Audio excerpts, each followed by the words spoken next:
Hello, hello, welcome back. Today we are doing episode 14 of the Lorethrough, and we are going to start off by challenging the Knight Rider Cavalryman. And, well, yeah, we got an Ash of War last time, Mighty Shot. Archery skill performed from an oblique stance. Ready the bow and pull the bowstring to its limit to enhance the power of the shot, penetrating the enemy's guard. So, a heavy hit that can supposedly penetrate the enemy's guard. It's occasionally useful. Big heavy hits. The problem is that if any enemy is strafing for any given reason. And also, we learned Crystal Barrage. Watch as I absolutely whiff.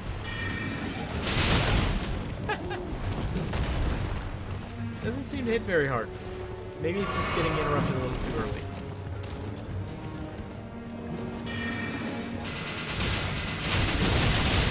Yeah, that was piss poor. It's much better at higher sorcery levels, but I still wanted to show it off. But I wanted to show off the effectiveness of bleeds. As an enemy will be doing so as well.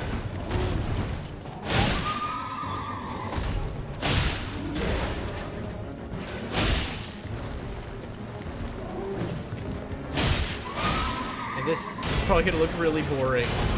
But I'm just showing how effective the shield is. My shield ran out. Do I dare? I dare.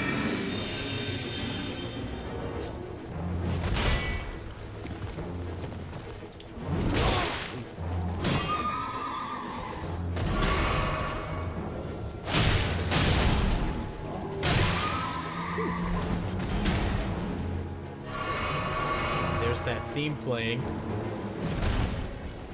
That's gonna seem familiar. It's gonna be the end of every episode.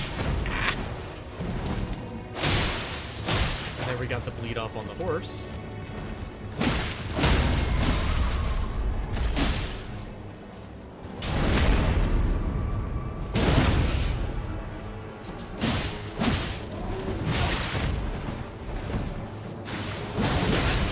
So close. There we go. Barely made it. I'm gonna switch away from Crystal Barrage. It is not very good at this level. But we get the Barricade Shield and the Knight Rider Flail. Oh, and I was supposed to show that we have Storm Wall now, which can be used to block projectiles. It's up a little smidge of mana, though. Another thing I wanted to show off was one of my favorite weapon combinations. I may not even get to use it immediately, but I like having the cleaver in the right hand and a halberd in the left hand. Looks goofy, but the cleaver offers fast attacks and a tracking charge attack, and then you can always just poke something for a good interrupt. And pretty good for close quarters. The halberd has nice pokes, and the charge attack on the cleaver, but some people might be more comfortable having swapped them so you get the nice running attacks with the halberd and the jumping heavies, and then you'll just have a quick bop if any time anybody is too close to you. Let's chat with this merchant. Buying or selling? Straight to the point, buying or selling. So, here we have more upgraded materials that we do want. Another cracked pot. Stone Sword Key, always worth it. A Bastard Sword, probably our second great sword that we would find if we decide to buy it. No lore, just description. General. But interestingly enough, he sells the Iron and Scale set, which is one of the sets of armor depicted on the title of the game. I'll try to show that off as well in a picture on screen. But we will be picking that up, because why not? He also sells the Red Thorn Round Shield we haven't seen since episode 0, which references the Land of Reeds. Well, it's wielded by a character who would be a Reedlander. But its emblem is an ancient thorn design. Though it isn't much, it boosts fire damage negation. Has a nice round shield, very Crimson Amber Medallion, buying it just for the lore. But the Erd Tree's old sap becomes amber, treasured as the most precious jewels in the Age of Godfrey, the first Elden Lord. A primordial life energy resides inside. So we have a named character, Godfrey. Sounds like Godwin and Godric. So it wouldn't surprise me if this first Elden Lord is a part of the Golden Lineage. And a demi-human mobs.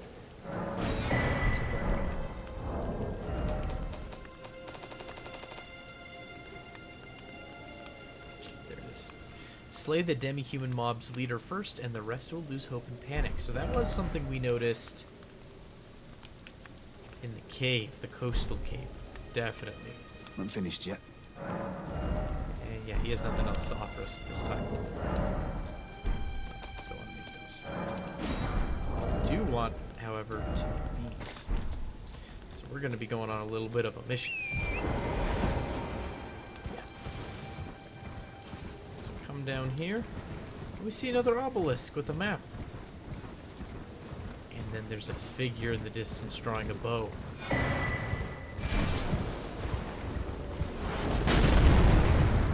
Shoot really far, and he shoots these tremendously large arrows. Just light pole-sized arrows, just absolutely ridiculous. But I want to see what the Weeping Peninsula map says. The peninsula to Limgray's south is named for its unceasing rainfall. Redolent plain. I'm familiar with the word redolent. Am I saying that wrong?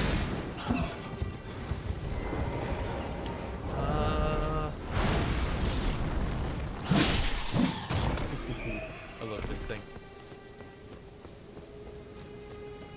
Another map, but he seems to be having difficulty. That's okay. The other one did fall off the edge.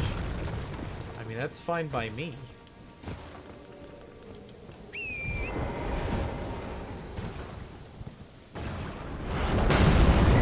Another golden seed, which is good. We needed one more to upgrade our flask count.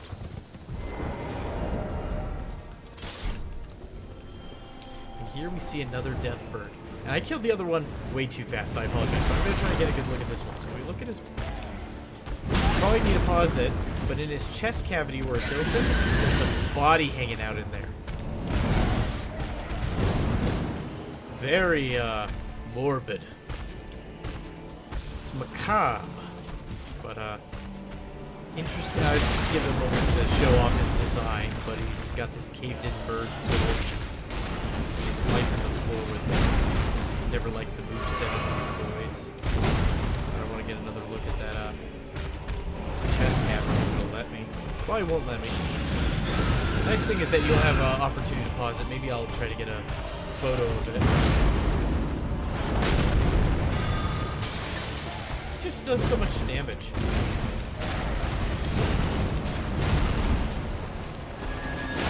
And that was our sacred flame. Did as much as the pot.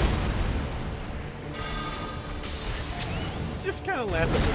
They're really annoying otherwise. I remember the first time I tried to fight them before I had access to Holy. I was a silly little wizard trying to play with my, Oh! He got hit by an arrow! And it broke his posture. Maybe the Golem Boy ain't so bad. With the Sacrificial Axe. Which is nice, because we didn't get a whole lot of lore from the other item.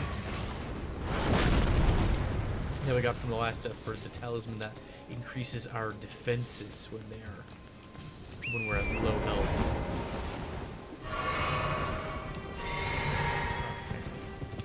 So we'll take a look at that. Oh, we also found the Knight Rider flail as well. A flail with 2 additional bludgeoning heads, weapon of the Knight's Cavalry who ride funeral steeds. The large spikes make it highly effective at inducing blood loss, but also demand higher dexterity to wield. And then we see the Sacrificial Axe, hatchet used in ancient sacrificial rite. A deathbird is depicted as a malevolent deity.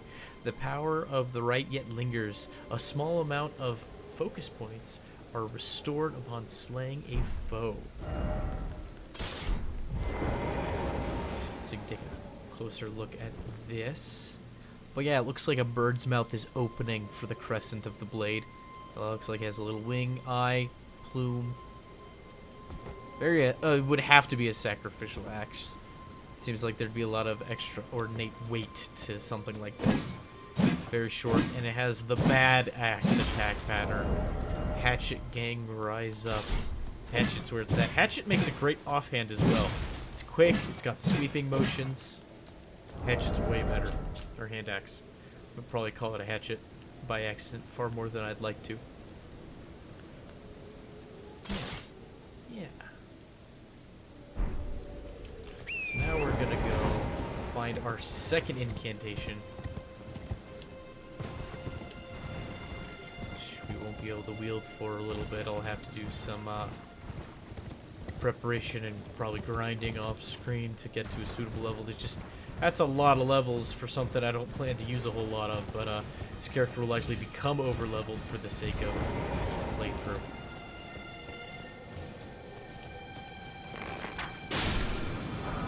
Kill him. He teleports away if we get too close. He drops a poison mist. Incantation of the Servants of Rot. Release a poisonous mist before the caster. This incantation could be cast while in motion. Those who dwell within poison know rot all too well.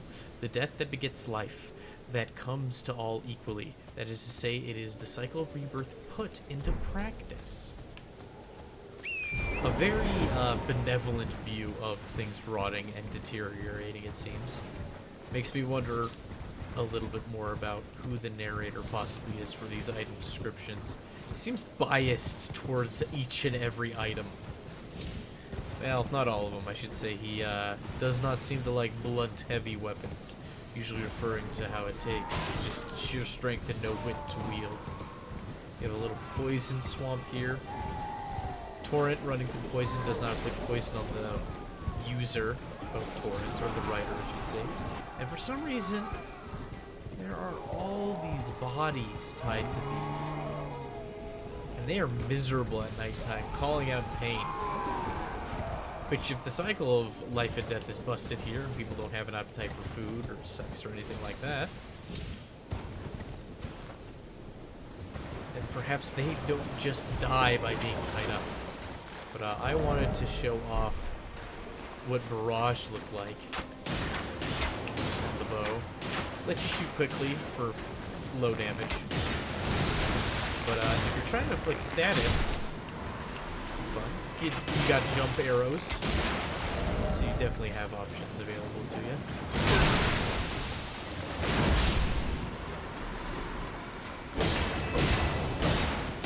Just take these monsters out. These already pissed off jellyfish. Find a level 2 Somber Stone and an Arteria Leaf, which I believe we found before. I don't think it has any lore, but it is a rare item used in a lot of good things. Dark red leaves with thick, swollen veins, material used for crafting items. Exceedingly rare to find, a faint pulse can be felt in the veins. It stirs the blood, providing an enlivening effect. Maybe when we learn about perfumers later on, that'll make a little more sense. Is he just gonna deck us? Nope, he is a poor shot, so I'm curious to know if we can get over here safely. So I'd like to examine these war swords.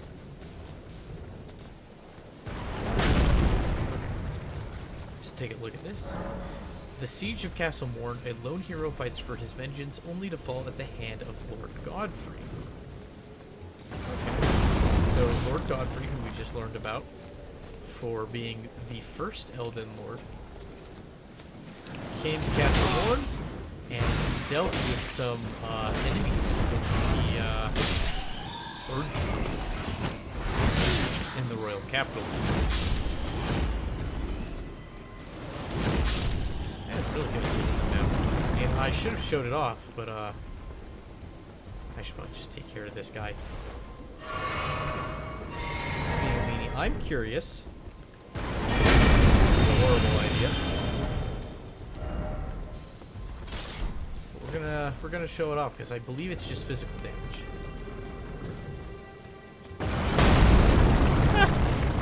Takes a whole lot of stamina though. Not highly recommended. Will this shoot over our head?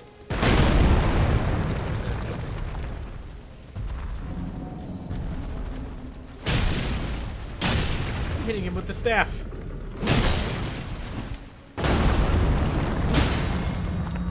Knock this guy on his side. He's got a big old bow. Put him down. Great arrows, and I grabbed it beforehand. A great bow, and this thing is huge, comically huge. But it shoots huge arrows, kind of like small spears for us. It's still large, huge even.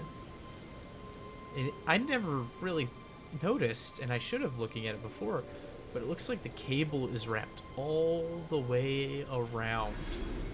And it's in the grooves of the shaft of the bow. That's very interesting. It's very heavy. It weighs 14 and a half. It's ridiculous. That's okay. So we find ourselves at Castle Morn. This is where Irina wanted us to go to say hello to her father and give him a note. We won't be coming here just yet. Well, we won't be proceeding further. I just wanted Grace since it was part of my little trek. So now I want to head back. And we will do the rest of the continent. If I can even call it a continent. It would be rather small as a continent. Calling it an island doesn't seem quite right. Maybe it would count as an island. Hard to say. Hard to say. Okay. Alright, so we got the Somber Smithing Stone, Castle Morn Side of Grace. Now we get to continue with the plateau that is above us. Excellent. Our horse here. Up. Into this tower first, because otherwise you can't really get up here. We find a great turtle shell, which is, believe it or not, a shield. A shield that doesn't block 100% physical, but it comes with barricade shield. Also find the Dormant Stone. Barricade shield.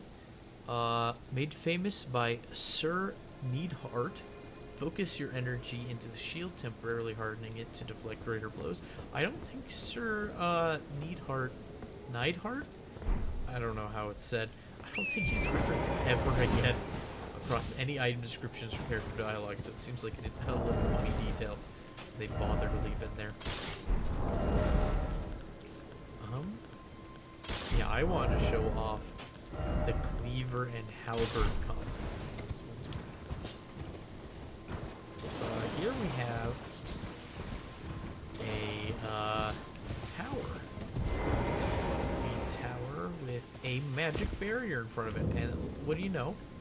It's that symbol we see whenever we cast a spell. I'll show this off for a moment, but oh, that was so hard to see. You don't have to trust me on that one, but it's this sigil, more or less. And we can see it clearly now because it's frozen in front of us, but it looks like there's two birds on the other side of the crest. And this could be a sun. There's definitely a star on it. And that top orb, who knows, that could be a moon? Who knows what the symbolism here is exactly. The birds are the most distinct part, aside from the star, in my opinion. But we can't seem to find a way in, but we see a double imp statue, one larger than the other, holding a book, inscribed with runes. Seek 3 wise beasts, and what do you know it? After touching it, we see a specter of a turtle. Now we need to seek 2 more, right? But thankfully they're made out of blue, so they're not too hard to find. The first 2 at least. The second one there being a little sneaky, hiding there in the bushes. But the third one, oh, it's not so plain. This is a FromSoft game. They wouldn't want it to be plain ever. But a random splash reveals our 3rd turtle. And the seal opens. Oh, right. We also found a warming stone. Very good lore item. Rune fragment blessed with an incantation of the 2 fingers. We see that it's surrounded in flowing golden script. Kind of looks like Tolkien's Elvish at a glance. Uses focus points to generate warmth, continuously restoring HP of those nearby. It's said that the Erd Tree was once as warm as the gentle sun and would gradually heal all who bathed in its rays. So now we've heard another miracle of the Erd Tree. We've seen it deliver sap that turns into amber for talismans that raise health in the age of Lord Godfrey, first Elden Lord. We've grasped we've gathered their chalices of sacred tears that improve the potency of our flasks. We've seen their crystal tears, which can be mixed into a wondrous physic to have unique properties for a short period of time, and they seem to regenerate at sites of grace. But yeah, now we know that the Erd Tree shined like the sun and healed those who stood in its rays. Can you imagine? You have like a gash on your knee or your arm or something, and you step outside and you just bask in the sunlight, and you know the wound's closing up faster than it would on its own. Just miraculous. With a sign like that, it makes you wonder why people would doubt the Erd Tree at all, why there would be any who would contend against it, right? But I think from the Golden Seed, when the Elden Ring was shattered, these seeds flew from the Erd Tree, scattering across the various lands as if life itself knew that its time had come. A golden seed found at the base of an illusory tree. I want to know what the connection is behind these. I think we'll learn on the Weaving Plains. But anyway, find a memory stone. Let's take a look. Black, lightly beguiling stone, prized by the sorcerers who produce them, increases memory slots, said to be a fragment of the black moon that once hung above the Eternal City. So another reference to the Eternal City, but we don't know where it's at. Not yet. We know that Queen Marika is referred to as Queen Marika the Eternal in the intro cinematic, so is it her great city? Doesn't seem to be a place prized that would prize sorceries. He would prize faith in the Erd Tree capital, you'd think. We have a painting here of a tower. A tower that it looks like it's already in poor repair, so it seems interesting that they'd make a painting of it. Not at the height of its glory, but while it's in disrepair. Maybe they're filing a claim with their insurance and they had to get a painter to render its likeness for documentation. Oh, that's silly. Far too silly. But this place is filled with books and globes and little urns, and it seems to be a far different design.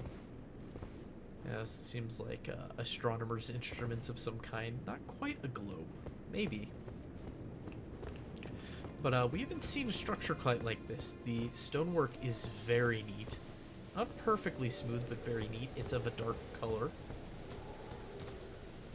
And this is our first time seeing a building quite like this, so maybe it has ties to the Eternal City. Who knows? Oh. Wow, that hits way too hard.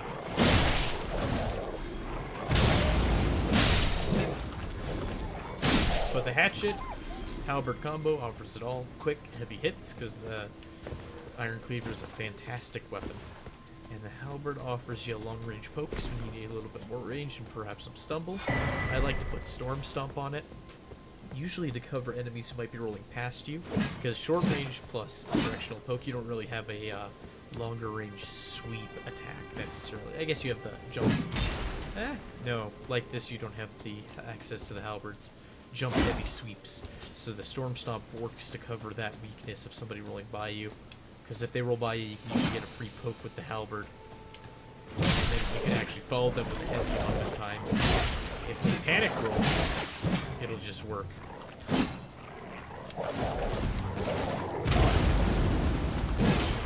Almost. Still, it offers two different kinds of attacks. I didn't feel it so much in Dark Souls 3 in the previous games, but it feels like a lot of weapons benefit from you having a different style of weapon in the offhand. A very popular choice is the main hand with an S-Talk or a thrusting sword in your left hand. It's way too popular. Have a colossal greatsword in one hand and a dagger in the offhand. That's a popular lockpick as well. Usually just a fast weapon with a slow weapon. And now we can use those gold seeds. And now we have 5 and 2. We're slowly growing our little stockpile here. But we see more of these ruins that fell from the sky. I wish they had more discernible symbols. They seem to just have patterns on them. I want icons to stare at, darn it. I want to look at something and see a symbol I recognize easily. I can trace to other places. Not just yet. And we come here and we see a bunch of craters glowed purple and a purple haze crackling with what sounds like purple electricity, and fellows with picks worshipping it. Ooh, I love being able to charge up that heavy to meet people.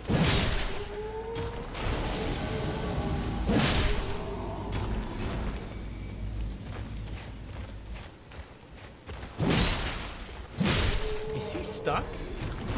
Oh, I really bad. Oh, not too stuck.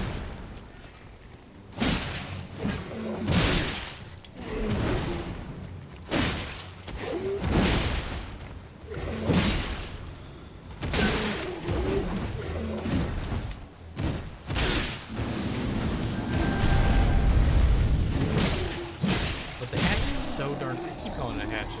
The iron cleaver is just so fast. It's just the attacks come out well. Even two-handed, it's just...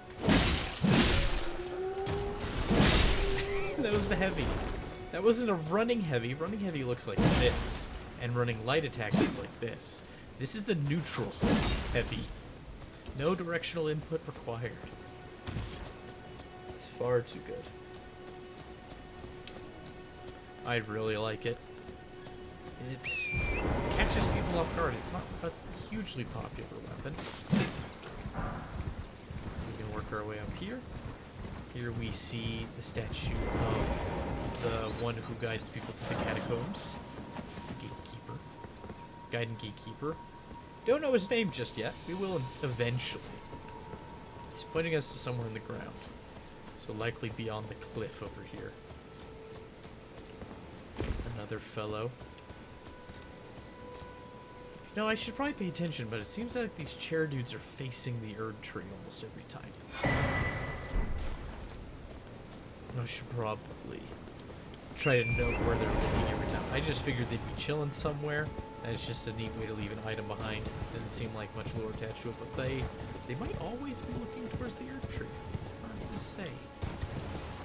Hard to say. Here we see more tombstones, huge ones, absolutely massive tombstones.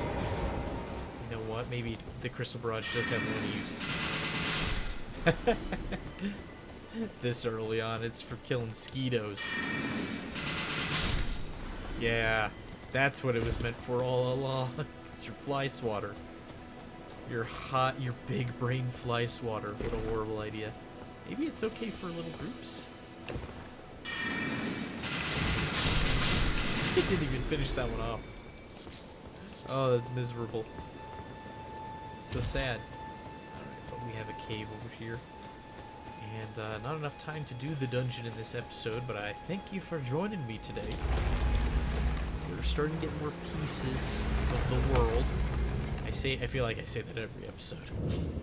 You're probably rolling your eyes. Oh, we're seeing it, but we're not seeing much of it, are we? No, not yet. We're getting there. Piece by piece, step by step, one little piece of dialogue at a time, and hopefully my brain allows me to maintain the details and not spoil too much. But thank you for joining me today. I hope you have a good day. Bye-bye.